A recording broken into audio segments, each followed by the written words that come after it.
রাজ্যের মানুষের জন্য পানি খুঁজতে খুঁজতে আমি গভীর বনের মধ্যে ঢুকে পড়েছি। গভীর বনের মধ্যে ঢুকে দেখছি বড় বড় গাছ, আর আমার রাস্তা গুলিয়ে যাচ্ছে, মাথা নষ্ট হয়ে যাচ্ছে। আমি তো হিমশিম খেয়ে যাচ্ছি, কোথায় যাব না যাব কিছুই বুঝতে পারছি না।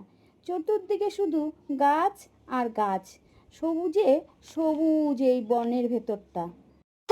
রাজকুমার, তুমি পথ হারিয়ে ফেলেছ। এই বনে যারা লোভী তারাই একমাত্র রাস্তা হারিয়ে ফেলে, তারা আর রাস্তা পায় না। তুমি পথটা হারিয়ে ফেলছো, এখন কি করবে বলো তো? এই বনের ভিতরে যারা লোভ করে আসে তারাই কিন্তু রাস্তা আর খুঁজে পায় না। চতুর্দিকে গাছপালায় সব রাস্তা গুলিয়ে ফেলে, বুঝলে রাজকুমার? তো তুমি কি উদ্দেশ্য নিয়ে এখানে আসছো? আরে, গাছের পেছন থেকে তুমি কে এলে? ভয় পেও না বুড়ো বাবা। আমি আমার রাজ্যের চাষিদের জন্য জলের খোঁজ করতে আসছি। আমি কোনো গুপ্তধনের জন্য আসিনি, কোনো খারাপ উদ্দেশ্য নিয়ে আসিনি। আমি নিজের জন্য আসিনি, আমি আসছি আমার রাজ্যের গরিব লোকেদের জন্য। তারা চাষ করতে পারছে না জলের জন্য, বড্ড অভাবে পড়ে আছে। ওদের অভাব দেখে আমি সহ্য না করতে পেরে আমি এই জল খুঁজতে খুঁজতে বনের ভিতরে চলে আসছি। রাজপুত্র, তুমি সত্যি বলছো কি না সেটা আমি এবার দেখব। এই নাও, আমার হাতে শুকনো লাঠিটা দিয়ে তুমি মাটির মধ্যে লাল নীল হলুদ আলপনার দিয়ে দাগ কেটে নাও। তাহলেই বুঝতে পারবো যে তুমি ঠিক বলেছ। তাহলে দেখবে, তোমার কথা যদি সত্যি হয় তাহলে তোমার এই বন্ধ রাস্তা খুলে যাবে। তুমি যেটা চাচ্ছ সেটাই পেয়ে যাবে, বুঝলে রাজপুত্র? কেবলমাত্র আমার রাজ্যের গরিব লোকেদের চিন্তা করে আমি এখানে আসছি। আমি পরিশ্রম করতে রাজি আছি, আমি কোনো অসৎ উদ্দেশ্য নিয়ে আসিনি।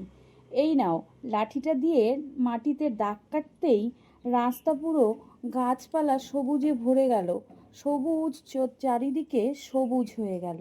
তুমি চিন্তা করো না, আমি পরিশ্রম করে আমার রাজ্যের লোকেদের জন্য আমি সৎ জিনিস দারুণ খুঁজে আনবো। রাজপুত্র, তোমার মনের মধ্যে কোনো লোভ নেই, পরের ধন তুমি কেড়ে নিতে চাও না।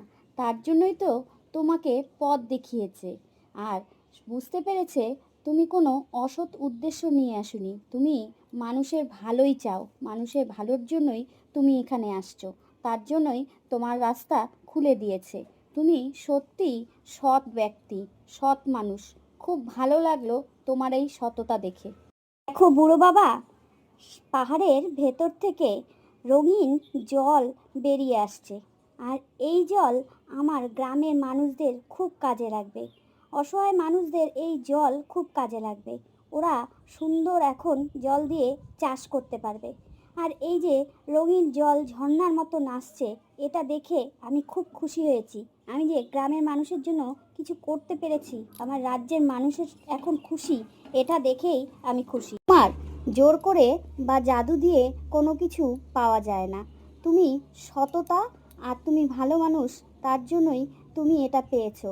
এখন থেকে এই ঝর্ণার জলের রক্ষক তুমি, তুমি এটাকে সামলে রাখবে।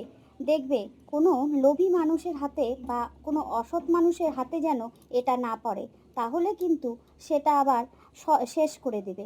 তুমি নেহাত ভালো মানুষ আর সততা আছে তোমার মধ্যে, তার জন্যই তোমাকে এত বড় দায়িত্ব দেওয়া হলো। ধন্যবাদ বুড়ো বাবা, তোমার এই সাহায্য আমার রাজ্যের সব মানুষ মনে রাখবে, বিশেষ করে আমি মনে রাখবো।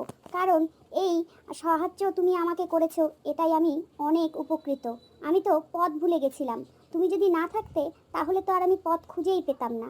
আমি আমার পরিশ্রম দিয়ে জলটা এনেছি, আর তুমি তোমার সাহায্যে যদি না করতে তাহলে আমি এটা করতে পারতাম না। অনেক অনেক ধন্যবাদ আমার থেকে আর আমার রাজ্যের লোকেদের থেকে।